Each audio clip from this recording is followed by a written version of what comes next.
E aí, porcos capitalistas! Me encontrei em um debate e, na verdade, eu não sei se a minha posição está certa, porém, vou demonstrar os meus argumentos, porque acredito que eu tô na posição oposta do que foi convencionado e eu acho que essa posição é a correta. Vamos lá. Estamos falando de o que precede o quê? Oferta precede demanda? Demanda precede oferta? O que é que vem primeiro? O consenso atual, o que é lecionado em várias escolas de economia, é que oferta precede demanda. Ou seja, primeiro algo é produzido para depois existir alguém para consumir. Ou, a partir do momento que algo é produzido, existe uma demanda para aquilo. E eu discordo completamente disso. A definição que eu vou estar usando aqui de produto, ou de produção, ou de oferta, acho que de oferta é melhor. O que eu vou estar usando aqui como oferta é um produto que está sendo ofertado para o mercado. Ou seja, você tem algo, digamos um copo, você tem isso, e aí você fala, eu quero vender isso para alguém. Vamos ver se alguém quer comprar isso aqui. Beleza? Depois, o que eu estou dizendo como demanda é, existe um mercado de pessoas que almejam um copo e tem recursos para comprar esse copo. O que é meio estranho se você for parar para pensar pelo seguinte: se produção cria, se oferta cria demanda, quem estabelece o preço, óbvio, vai estar especulando, certo? Então, por exemplo, digamos que eu quero vender esse copo por R$ 50. E aí ninguém compra. Estranho, né? Porque na prática, se eu criei esse copo, e a partir do momento que eu crio ele, a demanda surge, já deveria ter alguém com R$ 50 para comprar esse copo. O que é meio estranho. Né? Essa é a descrição, isso é o que você tem que presumir se você fala que oferta cria demanda. Ou seja, você cria um produto com um preço X e a partir desse momento já existe alguém com capacidade e desejo de comprar esse copo por esse preço, porque é isso que é a demanda. Quando a demanda existe, é porque existe alguém com desejo e capacidade de compra, certo? Só que se eu produzir isso daqui e colocar qualquer preço, $1 bilhão nisso aqui, alguém vai ter o desejo e os recursos de comprar isso por $1 bilhão? Essa é um dos meus primeiros questionamentos. Porque o que faz mais sentido na minha cabeça é, já existe uma demanda, já existem pessoas que almejam esse copo por um certo preço. X, Y, digamos, R$ 10, R$ 5. Já existem pessoas que querem um copo por R$ 5. E eu, como um empreendedor, eu vou pensar, bom, existem pessoas que pagariam R$ 5 por um copo. O que eu tenho que fazer? Inventar um jeito de produzir tal copo por menos de R$ 5 e consolidar um lucro, certo? Porque se você tem um produto, uma produção, uma oferta cuja o custo de produção é menor que o valor que ela oferta para a demanda, então você tem lucro. Do contrário, você tem prejuízo, certo? Agora vem a minha justificativa, tipo, a base da base do que eu acho que mostra que a demanda precede a oferta. Lembrando sempre, demanda é o desejo e a capacidade de realizar tal desejo, né? Usando dessa definição, que é o que o pessoal que defende... Porque pra mim, demanda é querer. Então, alguém quer tal coisa. Existe uma demanda para tal coisa. E eu tenho que testar se eles têm capacidade de comprar ou não. Mas o que o pessoal define como demanda é: existe um desejo e a capacidade de comprar tal coisa. O que é muito estranho, porque como é que você sabe que você tem capacidade de comprar tal coisa se não existe um produto? Então, tipo assim, você não produziu ainda. Então você vai produzir um copo, sei lá, um computador. E aí você vê que esse computador é muito caro. E aí você já imagina que assim que você lançar esse computador no mercado, já vai ter gente querendo ele e já com capacidade de compra para comprar ele, sendo que povo nem sabe quanto é que vai ser, você não sabe quanto é que vai ser, mas mesmo assim você produziu. Você pode jogar isso na culpa, né, da especulação. Ah, beleza, vou produzir aqui, não sei quanto é que vai custar, não sei se vai ter gente para comprar. Quando eu lançar isso, aí a demanda se consolida. Mas o meu argumento principal é, vamos voltar aos princípios, a priori. Qual que é a estrutura da ação humana? Você tem um desejo, e aí eu não estou falando demanda, você tem um desejo, e você vai usar meios para atingir esse desejo. Ou seja, você precisa... Existe um arranjo de coisas que não existe no momento e que você vai mobilizar os seus recursos para fazer esse arranjo passar a existir. Por exemplo, eu quero um copo de água aqui, agora. Eu tenho o copo e eu tenho a água, mas eu não tenho um copo de água. Se você for parar para pensar, eu já tenho todos os recursos, eu tenho o desejo e eu tenho os recursos. Ou seja, eu já tenho a demanda, eu tenho o desejo e os recursos.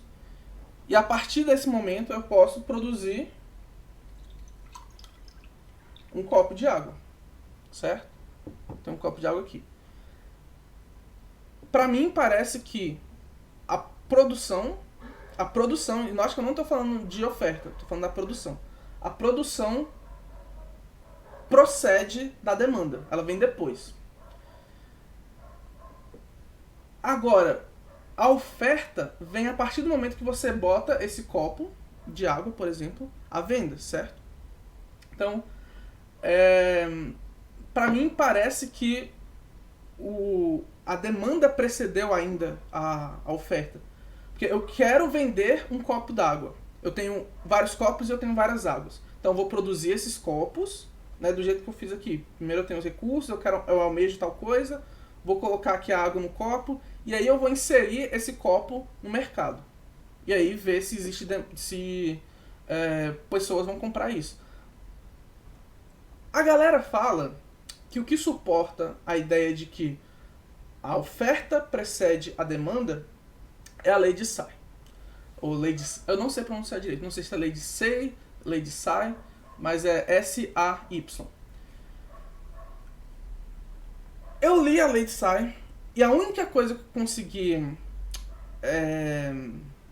eu consegui tirar dela é que ela estipula uma relação muito óbvia de que, para que você possa comprar uma coisa, você precisa...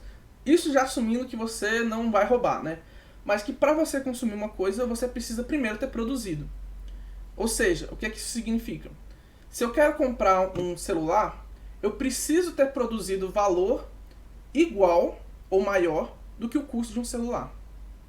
Isso é óbvio, porque você não vai roubar o celular, você precisa primeiro produzir suficiente para que você possa consolidar a sua demanda e falar, não, beleza, eu tenho desejo e eu tenho recursos para comprar esse celular. Os recursos vieram, óbvio, da sua produção. E da oferta do que você produziu, né? Por exemplo, mão de obra. Mas o que o povo não realmente lê na lei de Say é a formulação completa dela, que eu vou ler agora. Vou ler em inglês, eu estou usando aqui o Wikipedia, porque eu acho meio fácil, fontes estão na descrição, mas eu acho que está bem consolidado esse conceito aqui. Vou ler aqui. Say's law should therefore be formulated as supply of X creates demand for Y. Subject to people being interested in buying X, the producer of X is able to buy Y if his products are demanded. Traduzindo, a lei de Say deveria ser formulada da seguinte forma: a oferta de X cria demanda para Y, sujeito a pessoas que estão interessadas em comprar X. O produtor de X é capacitado de comprar Y, se os seus produtos forem demandados. O que é que isso significa? Eu quero comprar um teclado, sei lá, o que eu realmente quero comprar, um controlador MIDI, né, para poder fazer música direitinho. Para que eu possa comprar esse controlador MIDI, eu tenho que produzir valor suficiente e trocar no mercado para que eu possa ter o dinheiro para comprar esse controlador MIDI. Ou seja, na verdade eu tenho a demanda por esse controlador MIDI. Só que eu vou ter que testar qual que é a demanda do mercado em alguma outra coisa que eu vou precisar produzir. Então, digamos, eu quero o controlador MIDI. Só que o mercado está demandando design gráfico. Eu vou ter que produzir design gráfico para poder ter o controlador MIDI. Então eu crio essa oferta de design gráfico para juntar recursos para comprar o controlador MIDI que eu quero. Então a minha demanda para o controlador MIDI ainda não existe, mas a demanda para design gráfico, por exemplo, existe, e é essa demanda que eu vou usar para juntar recursos para comprar esse controlador MIDI. A lei de Sai é só isso. Ela só diz o seguinte: se você quer tal coisa, você tem que produzir alguma coisa em troca. Você tem que dar alguma coisa em troca. É basicamente isso. Alquimia total. Se você quer comprar, se você quer ter um celular, você tem que produzir valor equivalente ao celular. E é só isso. Lei de Sai não é tipo, não, demanda precede. O povo, na verdade, formula ela como isso. Demanda, oferta precede demanda. Mas é só porque a minha produção de, nesse caso, design gráfico, precedeu a minha demanda de controlador MIDI, porque eu não tinha consolidado essa demanda ainda, porque eu não tinha recurso para pagar. Mas para que eu possa produzir esses recursos, esse design gráfico, primeiro precisa existir uma demanda por design gráfico. Porque se não tiver demanda, eu posso ofertar design gráfico à vontade aí e ninguém vai comprar, eu vou à falência, não vou ter nenhum controlador MIDI e nem vai ter design gráfico, todo mundo se fode. Então, se você for parar para analisar a estrutura da ação humana, que é o quê? Você tem um desejo por uma coisa, você usa meios, no caso recursos, para atingir tal coisa, e a partir desse momento, esse estado que você desejou pode existir ou não. A sua ação pode ser bem sucedida ou mal sucedida. A partir do momento que ela é bem sucedida, você produziu o que você queria, certo? Então parece que desejo precede a mobilização dos recursos. A partir do momento que você tem essa mobilização desses recursos, dos recursos necessários para você atingir o fim, aí você tem uma demanda. Parece que sim, né? Porque demanda é o quê? Desejo e capacidade de compra. Ou capacidade de aquisição, ó. Acredito que seja melhor. Porque você pode produzir e não comprar, né? Você pode produzir por si só o que você está querendo na ação humana. E aí, a partir do momento que você produz isso, você vai colocar essa coisa no mercado. E a partir desse momento, existe a oferta. A partir desse momento, você pegou o que você produziu, colocou no mercado e está testando a oferta. Até nesse caso, a sua demanda precede a oferta do que você está fazendo. E aí você vai ver se existe a demanda para aquela outra coisa, para isso que você está oferecendo. Então, no caso, digamos, eu vou mobilizar meus recursos para fazer um design gráfico. Então eu vou pegar a tabletzinha, vou pegar o meu computador, vou começar a fazer design gráfico. Mas para eu fazer isso, precisa ter gente do outro lado do mercado demandando isso. Porque se essas pessoas não demandarem isso, o meu desejo pelo controlador MIDI, que eu estava falando antes, ele não vai angariar os recursos que eu preciso para ter aquele controlador MIDI. Então, eu preciso encontrar uma demanda no mercado que vai gerar os recursos necessários para eu consolidar a minha demanda por outro produto. E é basicamente isso que a lei de Sai, reformulada da maneira que eu acredito ser a correta, está no Wikipedia aqui também, ela não é formulada assim, mas ela deveria ser formulada assim, porque a ideia é que ela foi formulada errada antes, né? Então, essa formulação do Wikipedia aqui, eu acho muito melhor do que a produção precede o consumo. A oferta de X cria demanda para Y, sujeito a pessoas interessadas em X. O produtor de X, então, é capaz de comprar Y. Só que você cria oferta de X porque pessoas querem comprar X. Ele até fala, subject to people being interested in buying X. Ou seja, sujeito a pessoas interessadas em comprarem X. E aí você fala, não, mas isso não é demanda porque elas não elas têm interesse em comprar, mas elas não têm capacidade de compra. Mas se elas não tiverem, você vai falhar se você não tem nem X nem Y. Quer dizer, você vai jogar X fora porque não é uma oferta consolidada, e você não vai ter Y. Você não vai ter a demanda para Y usando dessa definição. Outra coisa que eu acho que, só para deixar claro, minha primeira dúvida é, a ação humana, a estrutura da ação humana suporta a ideia de que oferta precede demanda? Porque parece que é o contrário. Primeiro você precisa querer algo para você mobilizar a capacidade de compra para atingir aquele algo. E mesmo se você precisar produzir alguma coisa para atingir esse algo, se você não tiver os recursos ainda, você precisa mobilizar para ter uma demanda do outro lado, e então você poder juntar os recursos para você criar a demanda pelo que você queria. Demanda sendo desejo e capacidade de compra. A segunda coisa que eu acho que não procede é, qualquer empreendedor sabe que se você quiser empreender algum recurso, que você quiser empreender em algum lugar, primeiro você precisa de muitos dados provando que existe demanda para aquilo. Então, por exemplo, usando dessa ideia de que você primeiro produz, você primeiro oferta para depois você produzir. Digamos, eu vou produzir aqui, não sei, água com cera de ouvido. Sei lá, água com cera de ouvido. E eu vou colocar no mercado por R$400. E aí vai ficar lá, R$400. Oferta tá tendo. Existe essa oferta. Se ninguém quiser água com cera de ouvido, que eu acho que ninguém quer, isso aqui vai, e a oferta vai cair porque ninguém quer, ninguém valoriza essa água com cera de ouvido. Agora, se eu falar assim, vamos pesquisar o mercado, vamos ver o que é que as pessoas estão, o que é que não existe nesse momento e que as pessoas estão falando, eu queria que isso existisse e eu queria muito que isso existisse, eu pagaria qualquer coisa para ter isso. Digamos, existe um mercado para água com... Vamos dar o mesmo exemplo. Existe um mercado para água com cera de ouvido. E as pessoas falam, não, eu pagaria até R$50 por essa água. Tipo aquela menina lá que vendeu água de banho, água de garota gamer, né? A Bela Delfine. Existe uma demanda. Alguém falou assim, vai, me vende a água do seu banho. Deve ser muito top, eu compro qualquer preço que você colocar. Ela fala, pô, já que vocês estão pedindo, vou fazer aqui o produto. Fez o produto, botou no mercado, gente comprou, consolidou a demanda porque ela ofertou.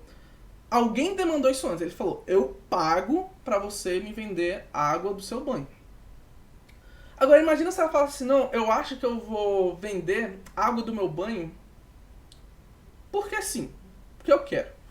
E ninguém nunca tivesse pedido pra ela. Pode ser que alguém quisesse? Pode ser. Pode ser que aquela demanda já tivesse consolidado. Agora, o jeito que parece mais lógico de se empreender existe um grupo de pessoas com uma necessidade específica com um potencial X. Digamos, esse grupo de pessoas ganha R$5.000 por mês. Então eu sei que, e digamos que isso seja líquido, né? Depois de todos os descontos. Então, sei lá, elas estão guardando R$5.000 por mês. E eu sei que não existe viagens de avião pra, sei lá, pra fazenda de alguém muito específico. E essas pessoas estão querendo ir porque lá é um lugar turístico que eles só vão de carro. Então eu vou mobilizar os recursos para construir essa demanda e colocar um preço que atinja essa faixa de preço do dinheiro que essas pessoas estão guardando. Digamos R$5.000. E aí você consolida a demanda das pessoas com o produto que você está ofertando. Então existe a demanda, existiu o desejo e os recursos, esses R$5.000 que essas pessoas estavam guardando.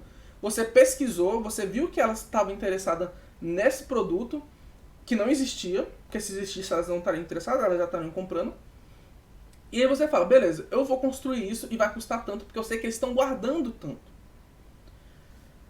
Isso parece fazer muito mais sentido do que eu vou construir um aeroporto numa fazenda, vai que alguém compra. E eu vou vender as passagens por R$5.000, vai que alguém compra. Né? Então, esses são os meus dois argumentos. A estrutura da ação humana parece divergir da ideia de que oferta precede demanda. E a ação empreendedora também parece divergir da ideia de que oferta precede demanda. Ah, mas o Bill Gates fez lá o iPhone porque... E aí ele colocou na cabeça das pessoas que elas precisavam de smartphones. Já existia essa demanda. Pessoas já carregavam um telefone celular normal e uma máquina digital. O que ele fez? Juntou os dois. Então, já existia essa demanda. E como os dois tinham um preço que seria, eu acredito que era menor do que o preço do iPhone, óbvio que as pessoas que tinham essa demanda conseguiriam comprar esse produto. Então, a demanda já existia. E isso vai para vários produtos. Eu não vou dizer que isso é uma lei. Não vou dizer que sempre oferta precede demanda. Sempre demanda precede oferta. Mas afirmar que sempre oferta precede demanda é errado. É isso que eu estou querendo dizer aqui. Nem sempre oferta precede demanda. Talvez demanda sempre preceda oferta. Não posso afirmar. Não tem uma formulação, uma tese para consolidar essa formulação. Mas, de fato, com tudo isso que eu estou passando aqui, parece que não são todos os casos que a oferta precede a demanda. E quem usa a lei de Say para justificar essa ideia está lendo a lei de Say errado. Como eu falei, a lei de Say ela só diz que para você comprar uma coisa, você precisa ter produzido alguma coisa antes. Ou seja, para você comprar uma coisa, você precisa ter o dinheiro que aquela coisa precisa. O preço que aquela coisa pede para você pagar. É óbvio que você precisa disso. E aí, aquele tipo de formulação à la gravidade. Coisas caem, beleza, mas descreva esse comportamento de uma forma que se torne uma lei. Né? Descreva esse comportamento tecnicamente. É a mesma coisa que da lei de Say. Pessoas só podem consumir o que elas conseguem comprar. Ou seja, o que o poder aquisitivo delas pode adquirir. Óbvio, descreva esse comportamento. Foi o que a lei de Say parece ter feito. Ela só fala, se você quer tal coisa, você precisa do dinheiro para tal coisa. E essa nova formulação que eu falei aqui, de que, na verdade, a lei deveria ser formulada como a oferta de X cria demanda para Y, onde, no exemplo que eu citei, a minha oferta de design gráfico cria a minha demanda por um controlador MIDI, né? Porque eu gostaria de ter um controlador MIDI, mas eu não tinha um dinheiro para ter ele. Então eu oferto o design gráfico para juntar dinheiro, consolidar minha demanda e comprar o controlador MIDI. Então a oferta de X cria demanda para Y, se essa oferta de X tiver uma demanda. Porque senão você não consegue consolidar a sua demanda por Y. Você vai passar fome, você vai estar ofertando uma coisa que não tem demanda. Então, até na própria lei de Say, quando formulada da maneira correta, a demanda parece preceder a oferta também. Essa é a minha formulação completa. E eu deixo para vocês aí, se vocês discordarem, se vocês acharem que realmente não, oferta precede a demanda procede da oferta, bota nos comentários aí, eu quero saber os argumentos de vocês também. Então é isso, e até o próximo vídeo. Falou!